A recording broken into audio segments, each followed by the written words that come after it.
లోగాక్షి స్మృతి జాతకర్మ విధి నామకరణ ప్రతిపాదిత కర్మలు కన్యాదాన వర్ణన యజ్ఞ ప్రశంస సర్వాశ్రమాణం గార్హస్థ్యం పరమోత్కృష్టం ఉచ్యతే.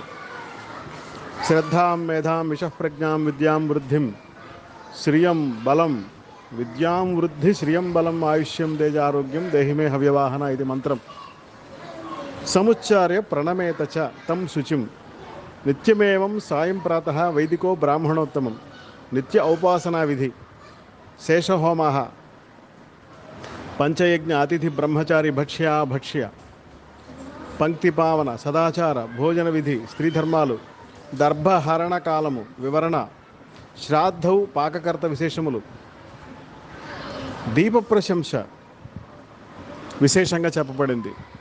దీపమేకం తు దేవాయ యో దద్యాత్ భక్తిపూర్వకం నిరుజశ్చ చక్షుపా ధీమాన్ సూక్ష్మదర్శి భవేన్నరః. నిరుజశ్చక్షుపా ధీమాన్ సూక్ష్మదర్శి భవేన్నరః.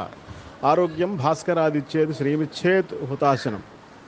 ఈశ్వరుని వలన జ్ఞానము, జనార్దుని వలన మోక్షము, దుర్గాంబ వలన రక్షణ, విద్యాసారము సరస్వతి అమ్మ వలన, లక్ష్మీ అమ్మ వలన ఐశ్వర్యవర్ధనము, పార్వతి అంబ వలన సౌభాగ్యము, శచి అంబ వలన కళ్యాణ సంతతి, స్కందుల వారి వలన ప్రజాభివృద్ధి, సర్వము గణాధిపుని వలన.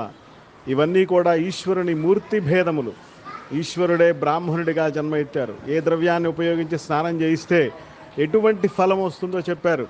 ఈశ్వరుడికి చెరుకు రసము, శర్కర, బెల్లము వాటితో భక్తితో చేసిన సామ్రాజ్యం సమాప్నోతి దేవవత్వంచ గచ్చతి.